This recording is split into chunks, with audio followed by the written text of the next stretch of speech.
Imagine having a bad day, where nothing seems to go right. Now imagine having 364 more days of the same thing. Well, exactly that happened in 2012, when my family and I had just moved to Miami. By moving, I was not only leaving the city where I grew up and had so many wonderful memories, but I was also leaving the people who I shared these memories with. We all know life is hard, and we go through challenges that shape our character and make us who we are today. However, we all deal with our problems differently. Today, I'm going to tell you the story of a girl who fought to become who she is today.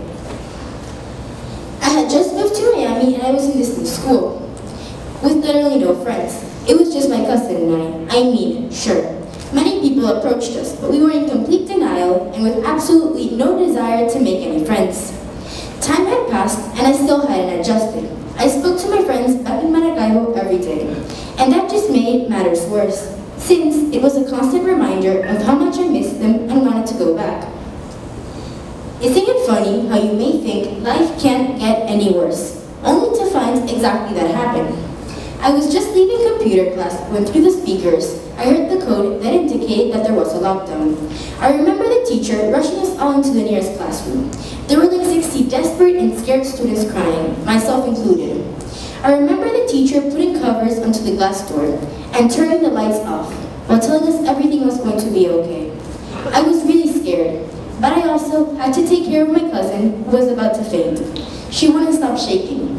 We were in there for about 4 hours. However, let me tell you that the worst part wasn't being in there for 4 hours, not knowing if I was going to come out alive or not, but the feelings of fear that invaded me afterward. Soon, we learned that it wasn't a shooter inside of our school, but one in a school right next to ours. Still, I felt like I was being targeted, and for some time, I was afraid to go to school. So, to make matters worse, I didn't want to live there and didn't have any friends, but was also completely frightened. The aftermath of this event was very traumatic for me. However, I was able to move forward. I can't tell you I went back to being the same girl I was before. Trauma had permanently changed me, but I had learned to deal with my emotions, or so I thought. 2 months later, as I got home from school, I remember my mom crying. I didn't understand why.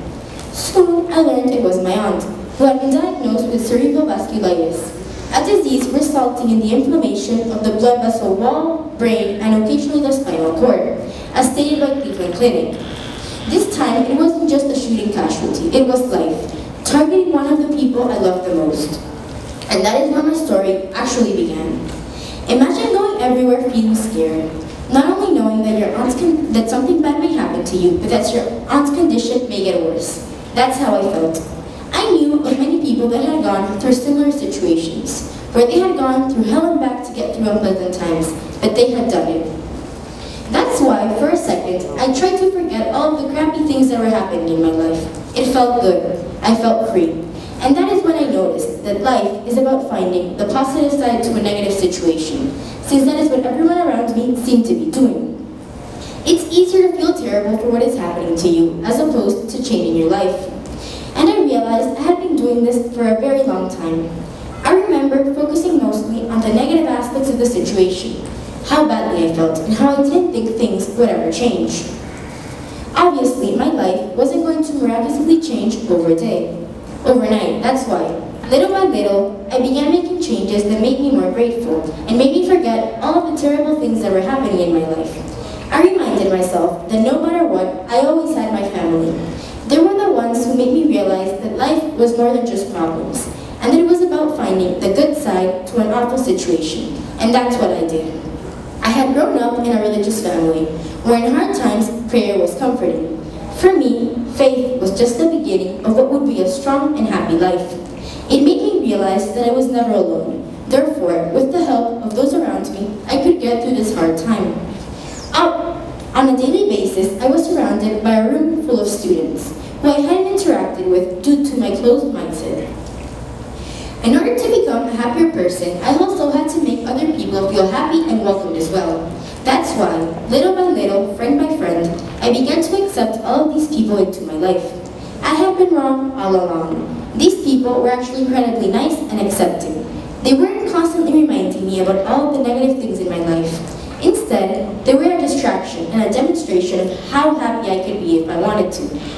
I realized that even though I wasn't trying, I was changing my mindset. I was becoming more open-minded and was able to assess every possible aspect of a situation, the good and the bad side of it, therefore focusing on the positive one. Instead of focusing on all of the problems in my life, I could direct my energy into searching for solutions. Let me just tell you that what you focus on expands. For instance, if you focus on problems, you will get more problems. However, if you focus on solutions, you will find more solutions. I was able to look for solutions by learning of everything that had happened to me. Life is about choosing to be happy and choosing to find the bright side to every situation. It is about how I had the power to choose my own destiny and the power to choose wisely. To choose the people who would make me happier and would also encourage me to become a better person. Life is also about being grateful for everything you have because, as I mentioned before, you don't know how much time it will last. Also about trying to associate yourself with the people that will make you happier. People are like music. Sad music won't cheer you up, but a happy environment will. A study done by Dr. Nicholas Christakis from Harvard Medical School and Dr. James Fowler from the University of California in San Diego shows how a person's social network can influence their happiness levels. They found that individuals who associate themselves with cheerful people have a happier demeanor and consequently a better sense of well-being. The effects of one person's happiness can influence another person's mood, consequently boosting their mood. The closer you are to these people emotionally, the happier you will be.